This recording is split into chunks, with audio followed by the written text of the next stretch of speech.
Salam PBB bersama berkembang. Saya Budi Wibowo, pembina dari komunitas PBB. Kali ini saya akan menyampaikan rekaman dari webinar sukses menjadi perantara perdagangan yang diselenggarakan oleh komunitas PBB Indonesia bekerja sama dengan Krista Exhibition pada tanggal 4 April 2021. Silahkan menyaksikan. Baik, sekali lagi berikan aplaus kepada narasumber Pak Budi Wibowo, Pak Bagus. Sukses buat kita yang hadir malam hari ini. Ya. Tolong panitia bisa share PPT saya. Selamat malam para pemirsa semua.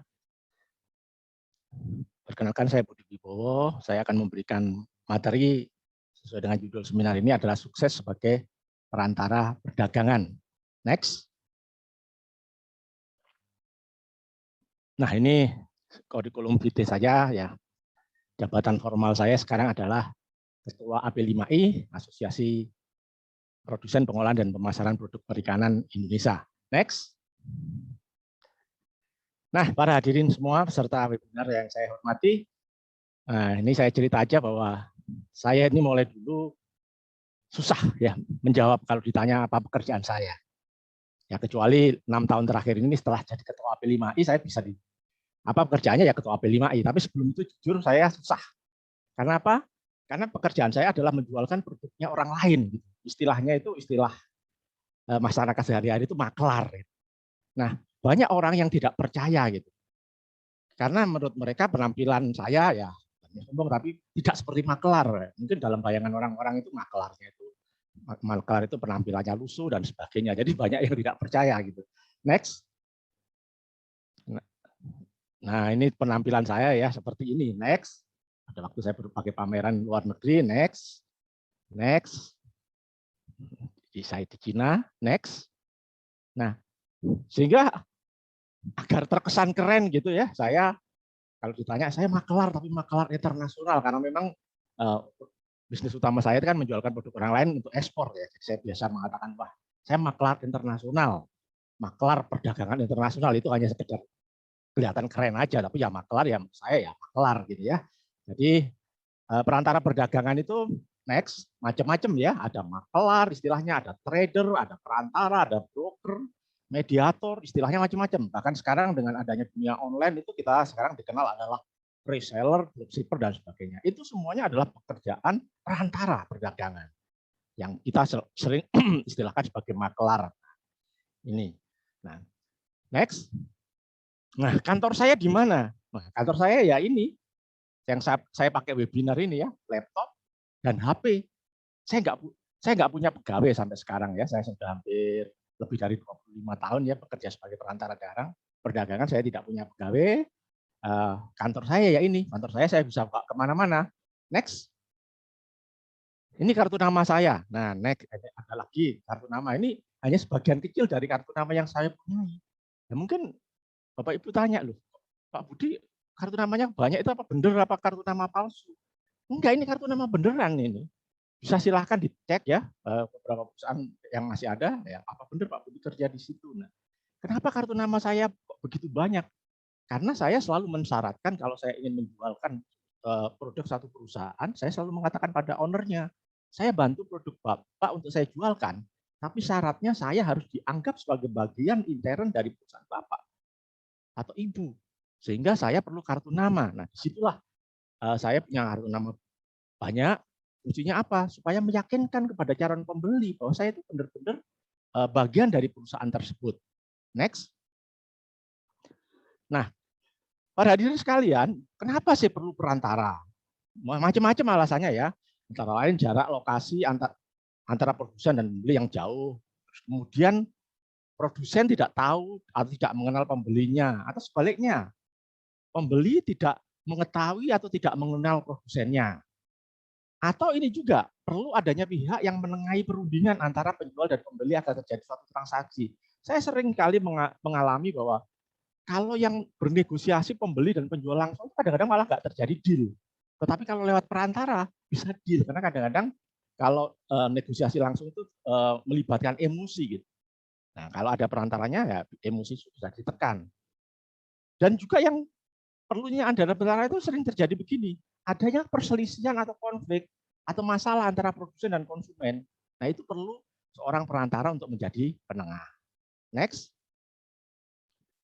Nah, para hadirin bahwa kalau sistem skema distribusi itu dari sebelah kiri itu manufacturer, pabrik ya, kemudian wholesaler ya, wholesaler, kemudian retailer, kemudian customer akhir ya. Kira-kira seperti inilah skema distribusi.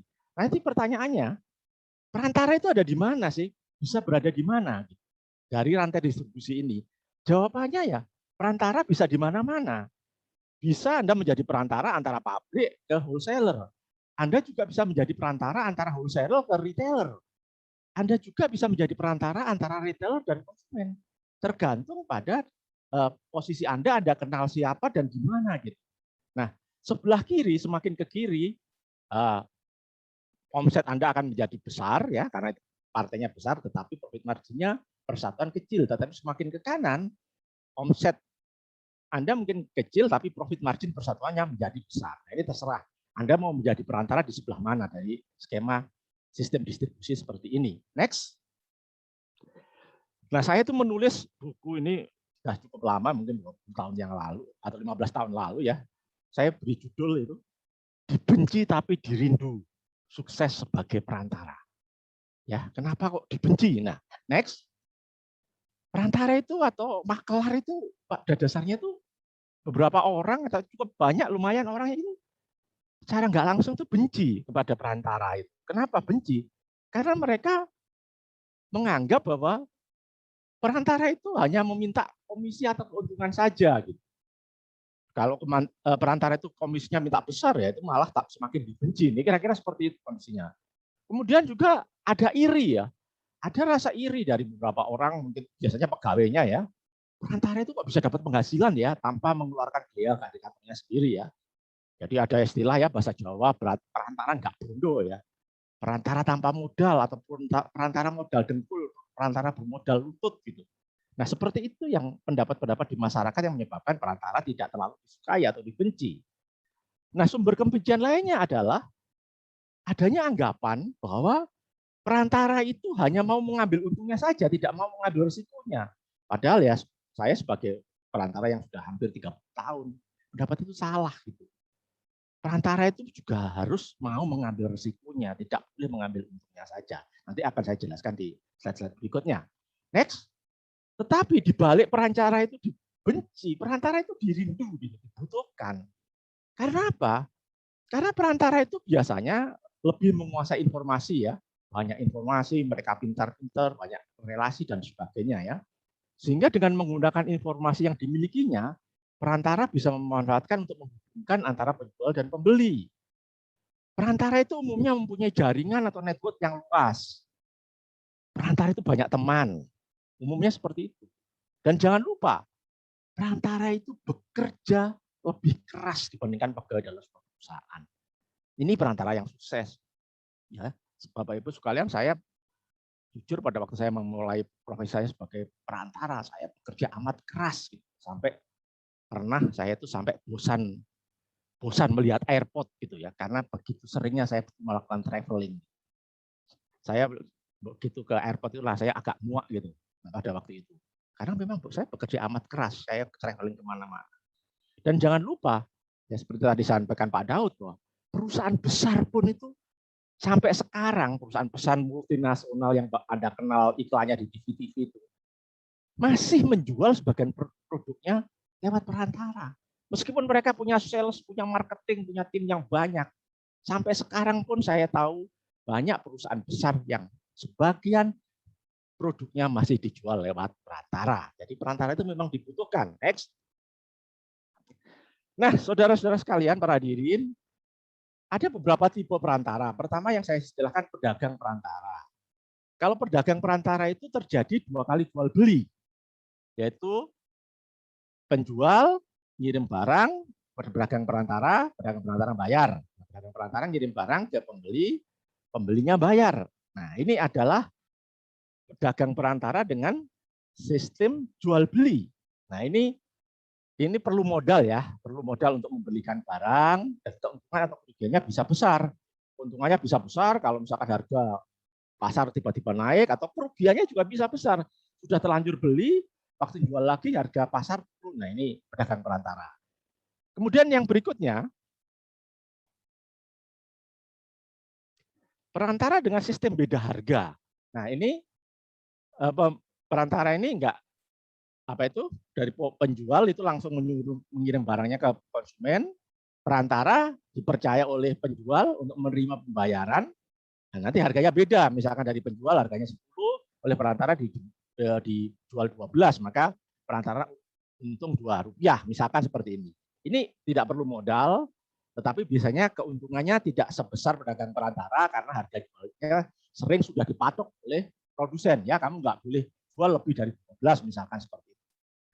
Kemudian terakhir, atau yang ketiga, next, perantara dengan sistem komisi. Nah, ini yang paling banyak, yang sering terjadi, yaitu terjadi satu kali jual beli, tidak perlu modal, hanya terima komisi saja, ya. Penjual mengirim barang, pembeli mengirim uang, nah perantara itu dapat komisi. Komisi itu dapat dari mana? Bisa dari penjual, bisa dari pembeli, bisa dari kedua belah pihak. Nah, ini adalah perantara dengan sistem komisi. Next. Para hadirin, bahwa resiko itu dengan keuntungan atau komisi itu berbanding lurus, ya. Artinya apa? Kalau Anda ingin dapat keuntungan atau komisi yang besar, Anda harus ikut menanggung resikonya. Semakin besar keuntungan, resiko Anda juga harus besar. Tidak bisa kita dalam bisnis ini maunya untung besar tapi nggak mau menanggung risiko. Ya, semua orang ingin seperti itu, tapi kenyataan tidak seperti itu. Kalau Anda ingin untung besar, ya Anda harus berani mengambil risiko. Next. Nah, ini sekarang saya masuk ke mulai beberapa tips, ya. Pertama adalah membangun jaringan. Karena seperti yang tadi saya sampaikan bahwa perantara itu modalnya adalah jaringan yang kuat, atau jaringan atau network. Next. Nah, ini beberapa tips membangun jaringan atau network. Anda harus ramah, ya, dengan orang-orang yang berdekatan, di kendaraan, di tempat-tempat publik, disapa. Kemudian kalau ada undangan, pertemuan, seminar, pelatihan, rapat, pesta perkawinan, menjenguk orang sakit, ya nih kalau pas nggak pandemi, ya, kalau pandemi itu situasinya agak berbeda, ya, melayat kematian dan lain-lain, datangilah. Karena ini adalah modal Anda untuk membangun jaringan. Dan Anda berikan kartu nama Anda, ya, cetak kartu nama yang banyak, kalau kenal langsung kasih ke setiap orang. Dan yang penting, setelah Anda kenalan, tetaplah berhubungan dengan kenalan Anda tadi. Dengan Zoom, telepon, WhatsApp, email, dan lain-lain. Jangan setelah kenalan, ya sudah Anda lupakan. Bukan seperti itu membangun jaringan network. Next. Nah, Anda harus juga mengetahui banyak informasi yang penting di sekitar Anda. Informasi yang penting yang memang bermanfaat, bagilah. Jangan membagikan hoax, ya. Jangan. Tapi yang penting-penting benar-benar bagikan. Kalau ada yang ulang tahun, kirim ucapan selamat. Kelahiran, perkawinan, kirimin ucapan selamat. Kalau bisa kirimin karangan bunga, kirim karangan bunga. Nah, yang penting jadilah sahabat pada waktu senang dan pada waktu susah. Jangan pada waktu senang aja ada baik-baik sama dia. Pada waktu susah Anda menjauh dari mereka. Bukan seperti itu cara untuk membangun network atau jaringan. Next. Nah, ini ada nasihat dari sebuah buku yang penulisnya adalah Jeffrey Wimsel, seorang ahli networking, kalau nggak salah dari Amerika Serikat. Ini saya tip aja, saya berikan kepada Anda. Ada beberapa poin, ya, banyak sekali poin dari buku tersebut. Misalkan Anda jangan duduk berbangku tangan menunggu datangnya peluang, nggak bisa. Anda melakukan kesalahan besar, ya. Harus Anda yang aktif bergerak, tidak bisa duduk berbangku tangan. Networking itu tidak ada hubungannya dengan keturunan, tetapi bisa dipelajari. Jadi, wah, saya tidak bakat networking, itu nggak benar, ya. Networking itu bisa dipelajari. Networking itu juga bukan teori, ya. Ini teori yang saya seperti ini seolah-olah mengatakan teori. Kalau nanti nggak ada praktekan, ya percuma. Anda harus praktekkan ini. Kemudian networking bukan hanya sekedar berkenalan. Tukar kartu nama, itu bukan networking. Setelah itu apa yang Anda lakukan? Apakah Anda menghubungi lagi? Apakah Anda bertukar atau bertukar informasi dan sebagainya. Itu yang namanya networking. Next. Ini nasihat selanjutnya dari Jeffrey Mesel tadi. Nah, ini yang paling penting ya. Networking itu bukanlah berarti memanfaatkan orang lain. Ya. Tapi justru networking itu Anda memberikan sesuatu dari diri Anda untuk orang lain. Dan Anda jangan berpikir apa untungnya bagi kita. Jadi melakukan sesuatu yang baik kepada orang lain ibarat menabur benih. Kalau benih itu kebaikan, nanti akan tumbuh kebaikan. Ya, ingatlah bahwa jika Anda akan dapat banyak peluang jika Anda membantu orang lain. Anda harus siap membantu orang lain dengan tulus. Nah, ini saya kalau sampai ke dalam page ini, kalau saya melakukan presentasi di mana-mana, saya ini lagi, wah ini seperti ceramah agama ya, yang saya sampaikan ini. Memang seperti itu para hadirin semua. Bahwa kita memang harus berbuat baik pada orang lain ya. Artinya apa? Kita harus berhubungan baik dengan orang lain dengan tulus. Jangan Anda berhubungan baik dengan orang lain dengan harapan orang lain memberikan bisnis. Itu salah. Hubungan baik dengan orang lain dengan tulus. Sebagai teman, sebagai sahabat.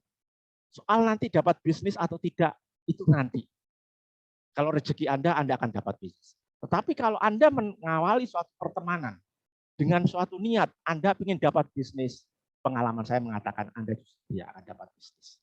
Tetapi kalau Anda menjalin hubungan dengan niat ikhlas, baik dengan orang lain, ya menabur benih, insya Allah suatu saat Anda akan dapat rezeki dari orang-orang yang Anda baikin tersebut. Entah itu kapan.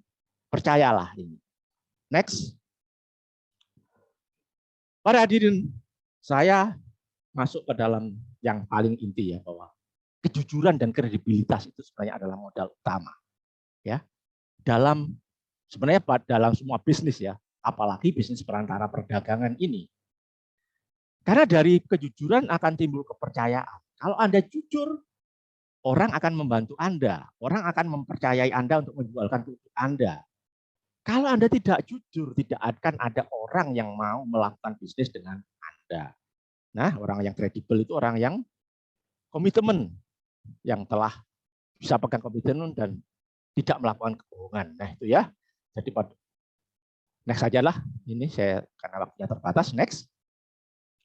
Nah, selain itu, Anda juga kalau ada peluang kecil harus tetap dikejar dan jangan pantang menyerah. Nah, ini kalau Anda ingin sukses ya. Next. Nah, sekarang sering pertanyaan pada saya. Nah, ini berapa sih seorang perantara perdagangan atau maklar itu pantasnya mendapatkan komisi atau margin itu berapa? Ya memang hal seperti ini tidak ada di manapun ya, di teks manapun tidak ada. Saya pun ya mengira-ngira menurut pengalaman saya. Saya cuma mengatakan bahwa umumnya kalau margin distributor itu dari pabrik itu maksimum kira-kira 10% ya. Pedagang besar itu maksimum 5%, pengecer 15%. Jadi total margin dari pabrik ke pengecer itu kurang lebih totalnya 30% sampai 40% lah, pengalaman saya seperti itu. Nah, sekarang berapa persen keuntungan perantara yang wajar? Next. Nah, ini ingin cepat kaya jangan jadi perantara perdagangan. Nanti saya ceritakan kenapa seperti itu. Karena apa? Keuntungan perantara yang wajar kalau menurut saya ya, bagi perantara yang tanpa modal ya, artinya kita tidak beli barang tadi, adalah sebaiknya di bawah 5% dari nilai barang. Ya, kenapa? Karena tadi ya distributor aja untungnya 5%, masa perantara lebih besar dari 5%? Gitu. Ini menurut saya. Untuk transaksi yang di bawah 100 juta, mungkin 2-3% menurut saya. Kalau misalkan ratusan juta, mungkin 1-2% sudah cukup. Kalau transaksi di atas 1 miliar, yang wajar malah menurut saya di bawah 1% ya. Kalau saya pribadi jujur aja, bisnis saya adalah menjualkan udang ya, udang ke ekspor itu. Saya buka aja komisi saya nggak sampai 1%, bahkan mungkin 0,5%. Tetapi 1 kontainer udang yang nilainya di atas 1 M. Nah ini kira-kira seperti itu ya kira-kira. Next. Jadi kita nggak bisa cepat kaya kalau jadi perantara. Karena ya tadi itu, karena komisi kita, keuntungan kita nggak boleh terlalu besar. Tetapi Bapak Ibu perlu ingatkan, saya ingatkan bahwa untung sedikit tetapi besar artinya apa? Profit margin kita kecil tetapi transaksinya yang diperbesar. Sehingga margin keuntungannya bisa diperbesar. Jadi seorang perantara ini seperti pepatah ya, sedikit-sedikit lama-lama menjadi gede. Nah, jadi perantara perdagangan itu apa bisa jadi kaya? Menurut saya bisa, sangat bisa menjadi kaya, tetapi perlu waktu. Ya, memperbesar omsetnya, nanti lama-lama akan menjadi kaya. Next. Nah, jangan serakah. Ini ya penting juga, terutama untuk perantara dengan sistem beda harga. Untuk perantara dengan sistem beda harga, Anda bisa dapat keuntungan besar dalam sekali transaksi, ya. Karena kadang sering sekali pengalaman saya pembeli dan penjual itu kadang-kadang nggak sesuai harga pasar. Anda bisa mengatakan bahwa harga pasar turun pada penjual, Anda bisa mengatakan pada pembeli harga pasar naik, sehingga Anda bisa dapat profit margin yang besar. Tetapi kalau Anda lakukan, saya kira pada penjual maupun pembeli pasti suatu saat akan tahu dan mereka tidak akan mempercayai Anda sebagai perantara. Jadi perantara itu tidak boleh serakah, ya. Jadi profitnya sekian, ya sudah itu aja rezeki kita. Yang diperbanyak adalah omsetnya, bukan profit margin persatuan. Next. Nah, langkah apa yang bisa Anda lakukan untuk memulai bisnis sebagai perantara perdagangan? Nah, antara lain adalah carilah teman, kenalan, tetangga, saudara yang ingin beli sesuatu atau ingin jual sesuatu. Nah, ini bisa jadi modal. Atau lo carilah suatu daerah atau wilayah yang memproduksi sesuatu yang banyak, ya, sehingga sulit memasarkannya. Atau carilah suatu daerah atau wilayah yang kekurangan suatu produk tertentu dan Anda bisa mencarikannya. Ini adalah langkah-langkah awal kalau Anda belum ingin memulai bisnis Anda sebagai seorang perantara perdagangan. Next. Nah, ada dua alternatif langkah yang bisa Anda lakukan. Yaitu pertama, mencari supplier dulu atau penjual, baru mencari pembelinya. Kemudian yang kedua, mencari pembeli tersebut, baru mencari suppliernya. Tetapi ya jujur aja, para hadirin sekalian, pengalaman saya yang satu itu lebih efektif. Cari supplier dulu, baru mencari pembeli itu bisa lebih efektif. Meskipun kadang-kadang saya juga yang kedua, saya ada order, minta dicarikan barang, itu juga bisa. Nah, langkahnya bagaimana? Next.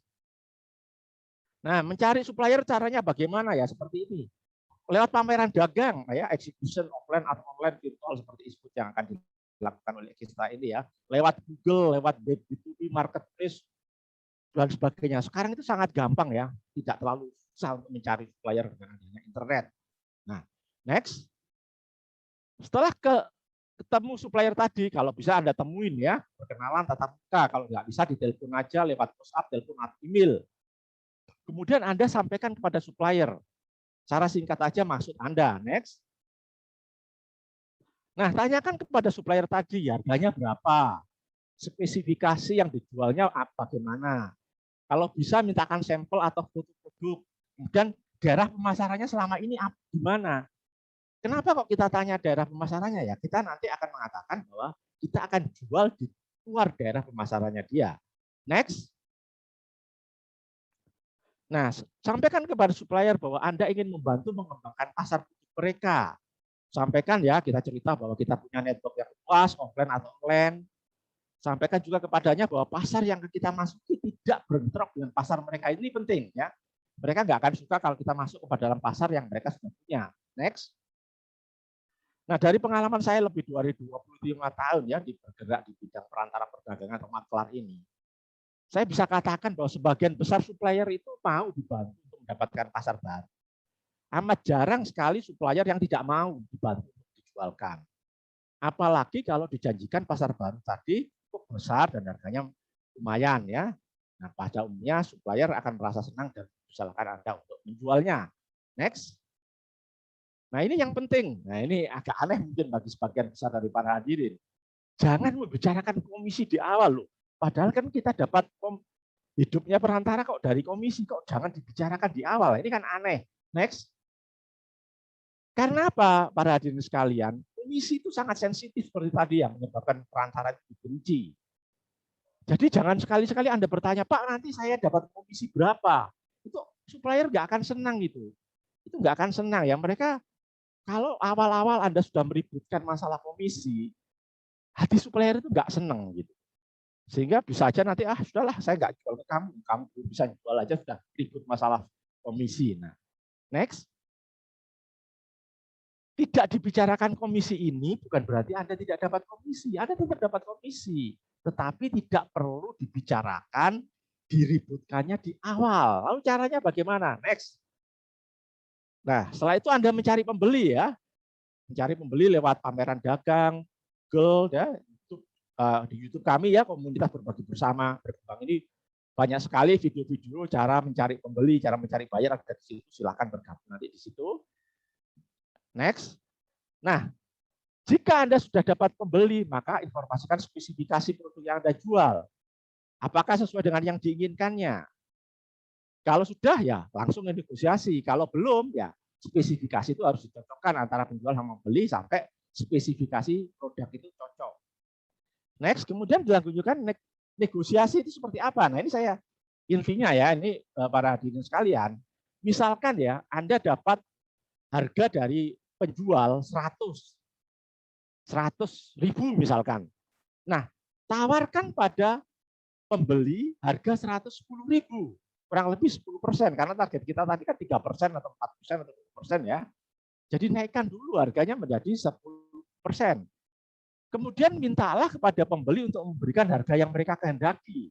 Nah, ya pengalaman saya, kalau kita nawarkan 110.000, kebanyakan pembeli itu ya pasti menawar. Bahkan yang sering terjadi, harga yang diberikan pembeli pasti malah lebih kecil dari harga awal penjual tadi. Next.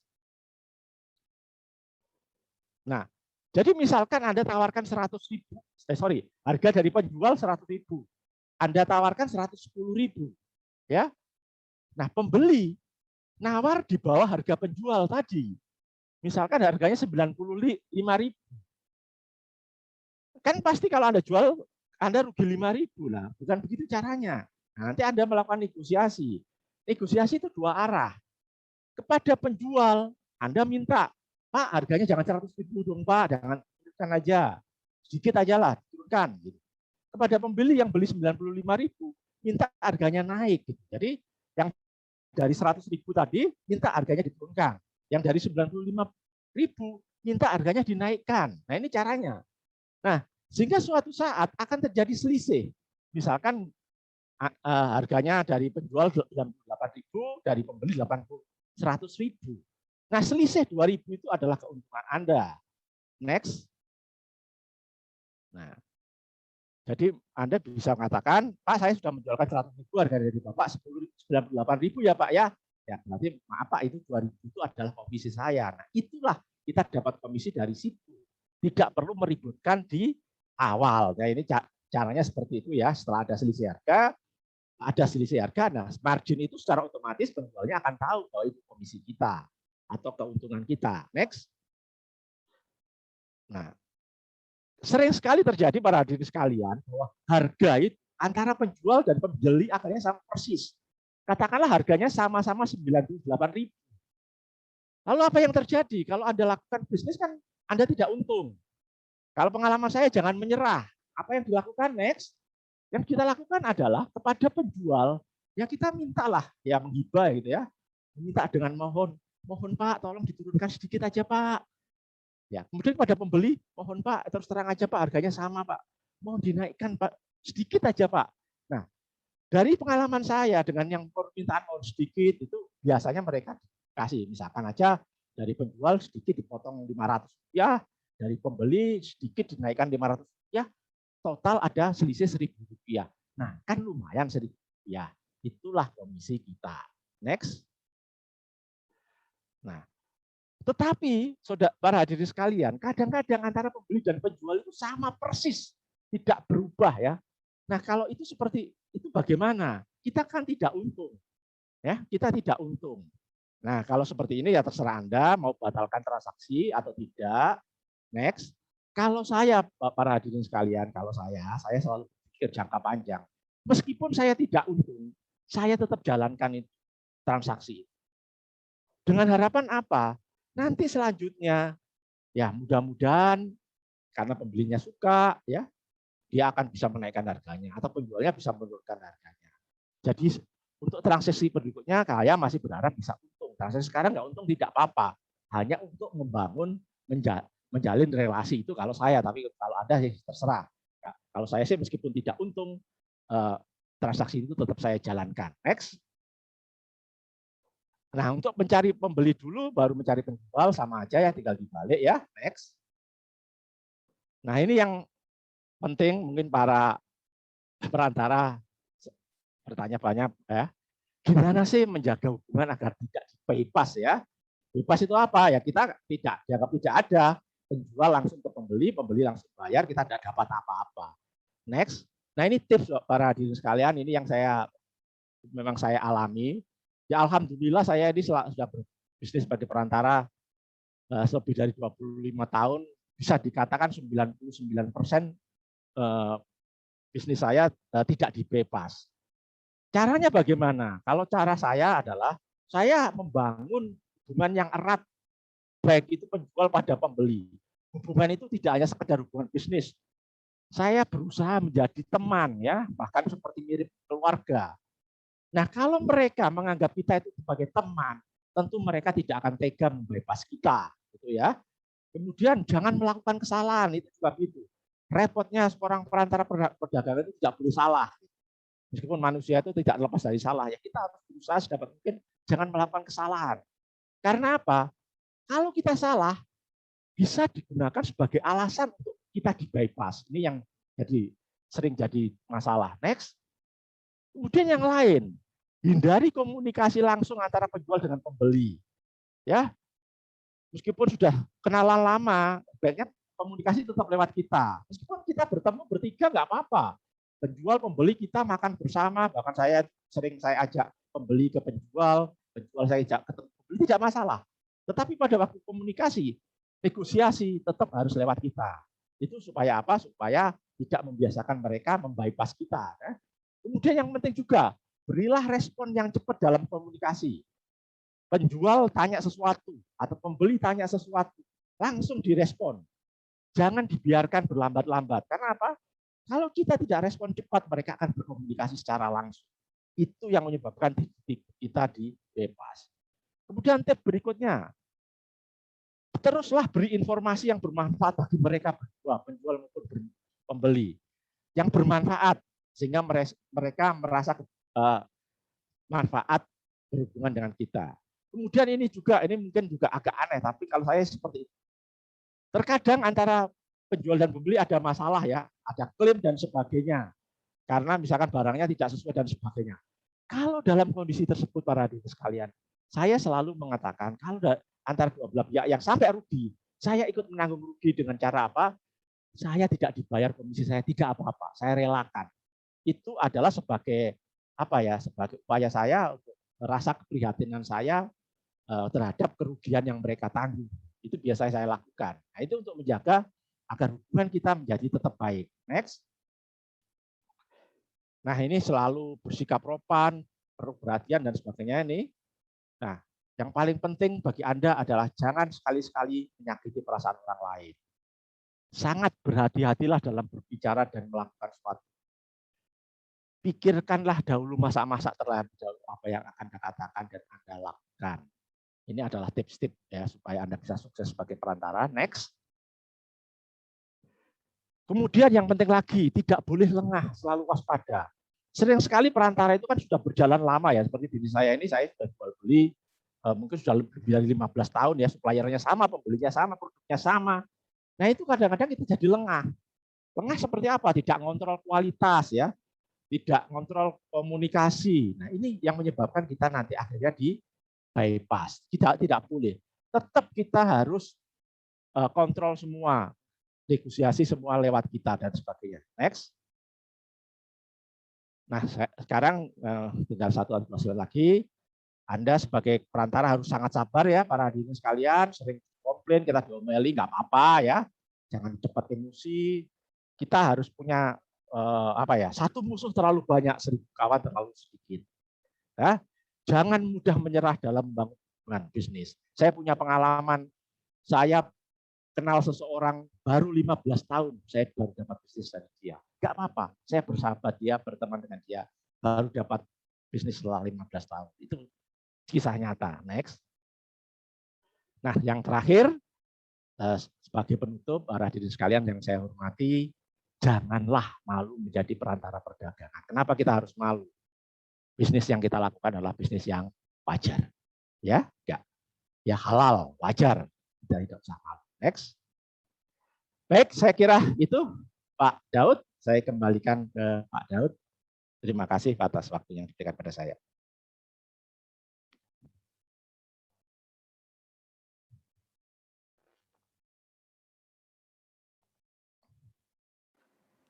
Ya, mohon maaf. Ya, terima kasih Pak Budi Wibowo, luar biasa malam hari ini pemaparan Bapak sudah membagikan pengalaman luar biasa yang sudah digeluti selama 25 tahun yang tentunya tidak mudah ya Pak ya. Pahit getir, suka duka sebagai seorang perantara. Tadi Pak Budi udah berikan tips-tips yang luar biasa. Nanti materinya juga akan bisa didapatkan ya Pak Budi ya. Ya, silakan di-share Pak.